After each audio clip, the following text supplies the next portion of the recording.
తెలంగాణలో రాజకీయ పరిస్థితుల గురించి మరోసారి కాంగ్రెస్ సీనియర్ నాయకుడు వి హనుమంతరావు హాట్ కామెంట్స్ చేశారు.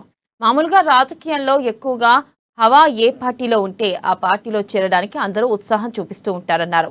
ఇప్పుడు తెలంగాణలో కాంగ్రెస్ పార్టీ హవా కొనసాగుతుందని, అందుకే ఇతర పార్టీలకు చెందిన చాలా మంది నేతలు కాంగ్రెస్ లోకి వచ్చి పార్టీ తీర్థాన్ని పుచ్చుకోవాలని ఆశిస్తున్నట్లు చెప్పారు. అయితే పార్టీ అభివృద్ధి పాదంలో ముందుకు దూసుకెళ్లాలని, అంటే కొత్త నాయకులు పార్టీలో చేరాలన్నారు. అయితే నిజంగా పార్టీ మీద అభిమానంతో వచ్చే వారిని మాత్రం పార్టీలోకి ఆహ్వానించాలని కోరారు. హవా ఉన్నది, మళ్ళీ టికెట్ తీసుకోవాలి, మళ్ళీ అవతల వెళ్ళిపోవాలంటే నడవదు. ఒరిజినల్ వాళ్ళ కావాలి రాని. ఎందుకంటే కాంగ్రెస్ హవా ఉన్నది, ప్రజలలో మార్పు వచ్చింది.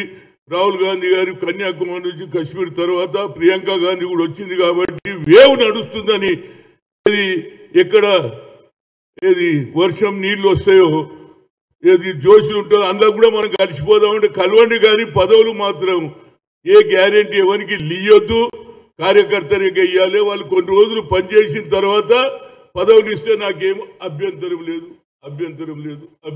నాకు తెలిసిన మందికి ఎవరు చెప్పలేదు. చాలా మంది ఇప్పుడు ఇళ్ళకి రావాలని చూస్తున్నారే. హవా ఎక్కడుంటే అక్కడ వస్తారు కదా. హవా మాది నడుస్తున్నది. ఈ హవాలో చూసి రావాలన్నారు. కానీ